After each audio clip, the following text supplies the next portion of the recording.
สวัสดีครับวันนี้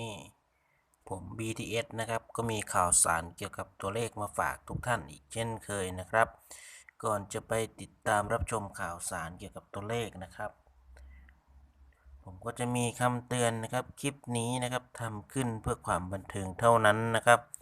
ใช้หลักสถิติและหลักความน่าจะเป็นนะครับโปรดใช้วิจารณญาณในการรับชมนะครับวันนี้ผมก็จะมีนะครับเป็นเลขนะครับหนุ่มเจ้าพายุนะครับพุทธินันนะครับงวดวันที่1พฤศจิกายน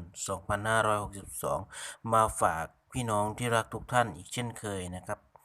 งวดนี้นะครับคุณวุฒินันหรือว่าหนุ่มเจ้าพายุนะครับก็จะให้มานะครับเป็นตัวเลขนะครับเป็นตัวเ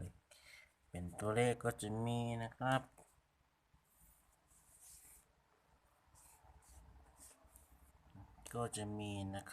งวดนี้นะครับหนุ่มเจ้าพายุให้มานะครับเป็นงวดวันที่1นะครับงวดวันที่1นะครับพฤศจิกายนนะครับ62นะครับงวดนี้ครับคุณวุฒินันท์ก็ให้มานะครับเป็น28 03 22นะครับแล้วก็24นะครับแล้วก็งวดนี้จะเป็นวิ่งล่างนะครับวิ่งล่าง2ครับวิ่งล่างก็เป็น2นะครับเป็นของหนุ่มเจ้าพายุนะครับเจ้าพายุวุฒินันท์นะครับซึ่งเด่น2นะครับเด่น2ก็จะมีเป็น24นะครับเป็น22นะครับเป็น28นะครับ03ก็ตัดไปครับตัดไปซึ่งจะวิ่ง2เท่านั้นนะครับเด่น2ครับสนับสนุนในการซื้อสลากกินแบ่งรัฐบาลเท่านั้นนะครับ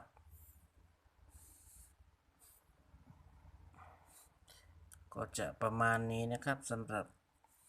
ตัวเลขชุดที่1ของคุณพุทธินันท์นะครับ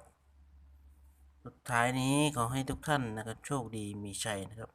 มีเงินใช้นะครับไม่ขาดมือนะครับและสุดท้ายนี้ก็อย่าลืมกดติดตามนะครับช่อง BTS นะครับกดติดตามนะครับแล้วก็กดไลค์กดแชร์นะครับกด Subscribe นะครับที่สำคัญเลยนะครับอย่าลืมกดรูปกระดิ่งนะครับ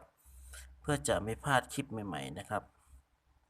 สำหรับคลิปนี้สวัสดีครับ